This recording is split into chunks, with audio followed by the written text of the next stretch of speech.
saw the story. Hey, I'm Bob Davis. Thanks for coming on this journey with me and joining me for What the Flash Fridays. It is really cold and chilly back home here in the Chicago area. It's -12 with the wind chill. Got the fire going. It's nice and cozy here. I hope wherever you're at, you're snuggling down and it's warm. It is kind of our slow season, so let's practice, practice, practice. In part 2 from the Imaging USA show in Atlanta, I'm going to take you on a shoot that I did in the Canon Speedlight booth. We actually do live demos, putting the Speedlights through their paces and seeing how quickly we could come up with different looks. You know, I used the 1DX and 5 Canon 600 EX RTs, and here's my beautiful little kitty star. We can light her up a little bit. Yeah, she's not going to like that. Anyways, I lit up Lorenzo with 5 Speedlights. So I had 2 down on the floor shining up through Westcott Apollo strip light modifiers. Then I also had a grid spot on the wall behind him just for some separation and create a little bit of drama around a 25-degree grid. And then I had my Westcott Apollo medium-sized softbox from our Perfect Pair lighting kit. And I had that dialed way down. That one was in manual mode because I just wanted that hint of fill just to add some detail to the shadow areas, right? So it wasn't completely harsh. That was probably 4 stops less than the other lights.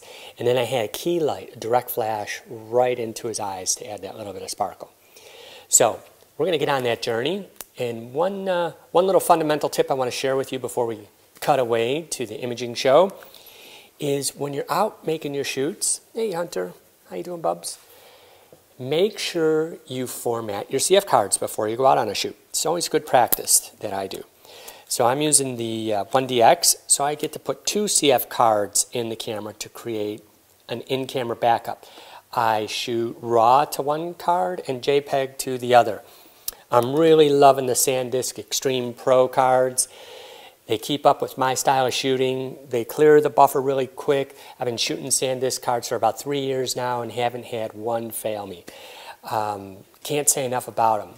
One thing I will say about your CF cards, no matter who you're using, is it's a great idea to format in camera. So you put them in your camera and you format them.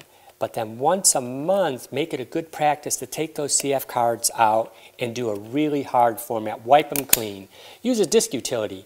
Use your System Preferences disk utility or use Disk Warrior disk utility and completely wipe any of those hang-up files that may be on there. And then remember to format the card back in the camera again. I do that routinely about once a month. That way I'm assured I'm not going to have any hang-up or junk files left on the CF card, and it gives me great success. So you got to always think about protecting that shoot. So let's go on this next journey of What the Flash Friday, and we can light things up.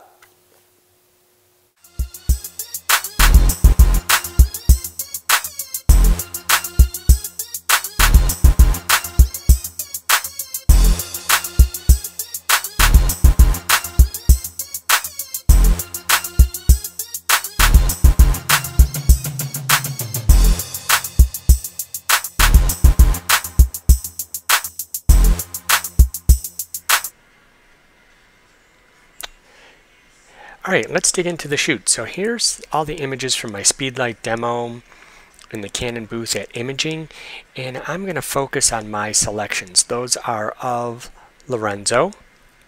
Wonderful guy, great model, love working with him. So I'm going to go up here and choose my picks, which are my 5 stars, and pull those images up. So we have them here.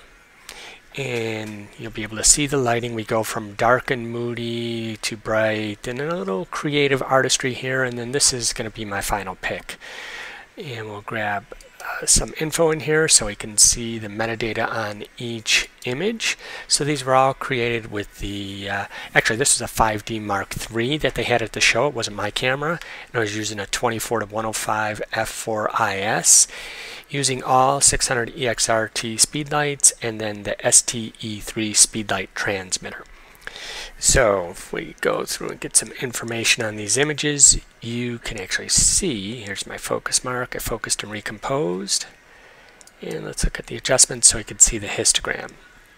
So it's 200 ISO, aperture 5.6, 200th of a second shutter speed. So we're just killing the ambient. And in this image here, I'm using the Perfect Pair Lighting Kit, so the Apollo Softbox Medium with the grid, and it's in manual mode, and that's my A light. And all it's doing is I think I had it dialed down to around 1/32 power manual mode. So it's just filling in this shadow area, still keeping this image very, very low key. And I had a flash off here to camera right, kind of giving that back rim light. And that was with another 600 EXRT in the B group. And this was in ETTL mode and was just outside the camera, and it was doing exactly what I wanted it to do.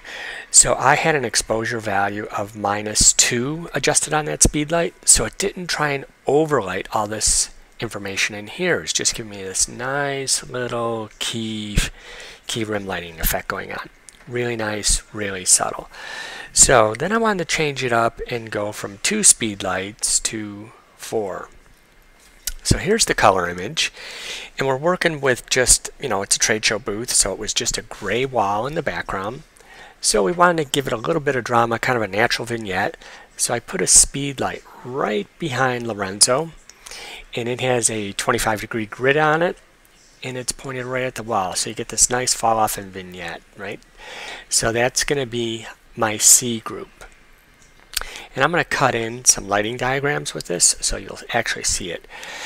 Down on the floor I have 2 Apollo strip lights with 600 EXRTs in it, and they're both in the same group. So they're in the B group. And they're shining up to give this nice fill light down here.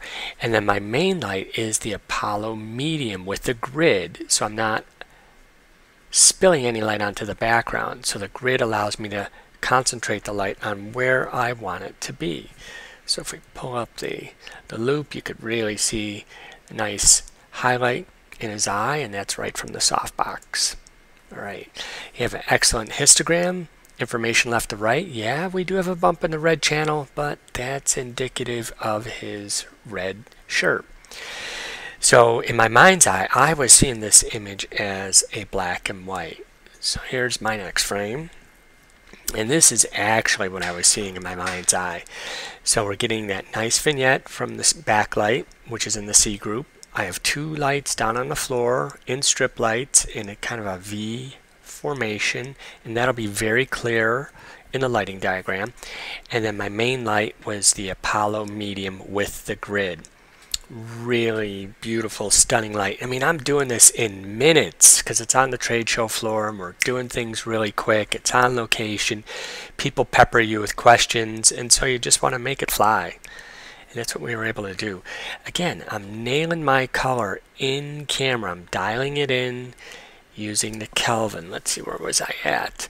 So my flash exposure compensation, I had it at 1, which was the A light. The main light was up 1 exposure value.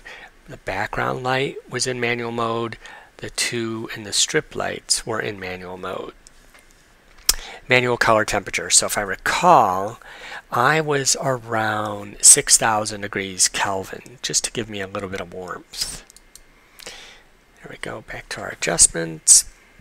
And then let's go to the next frame. So this is just an artistic edit of that image.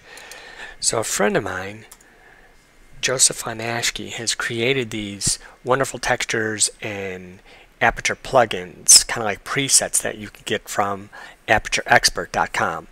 So they're just some creative tools with different things that you could do creatively within Aperture without going to Photoshop. So this is kind of a collaboration of several ones that I put together. It's kind of fun, just something different, just a little bit of artistic feel. It's not true to our style. My style is pretty much straight out of camera, but I thought I'd have some fun with this image. Let's pop back out. And then this image is what I would consider my final. This is my favorite. This is my pick. So it came in a little bit tighter. Scroll off over here. We're at 73 millimeters. Again, we're killing the ambient with the shutter speed. Remember, shutter speed is equal to ambient light, and the aperture is equal to the output I'm asking from the flash. Using a low ISO, I'm not acquiring any ambient light at all at 1/200th of a second and an aperture of 5.6. Camera's in manual mode. I have the speedlights in different groups. So I have 3 groups going on here. I have 4 speedlights, and I have them mixed in manual mode and in ETTL mode. Really amazing what you could do with the groups. So this would be my final image. As I said, it's in my mind's eye. It was black and white, and this is what we pulled off.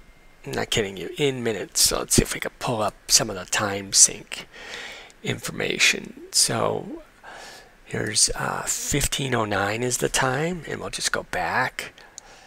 13, so 2 minutes passed between those 2 images. So from 11:58 to 15:09, pretty cool. 12:15:09, so 11:58, and I'm actually trying to teach and demonstrate while we're doing this and still pulling off really good images. So imagine what you can do, and you could take your time and you could do a portrait, or you're doing a senior, a groom, a corporate, anything. Remember, strive for quality of light. Use any type of light modifiers. I was going for high quality light, and it doesn't matter if you use speed lights, if you use hot lights, or if you use large strobes. Just create the light you want. Speed lights are my tool of choice because it's convenient for location work. So stay tuned to next week for another edition of What the Flash Fridays, and be sure and check out the full course and lesson on udemy.com, where you can search my name, Bob Davis, or What the Flash, the Evolution of Light. And I hope to see you at the coming trade shows. WPPI, we're going to be down there rocking it out, and it's going to be a good time. And for more information, what we're up to, please go to davisworkshops.com. Thanks again for joining us, and hope to see you back here on What the Flash Fridays.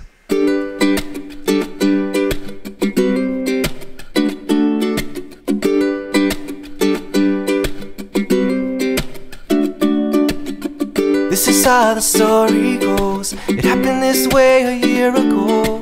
Kicking around the east side of town, just me.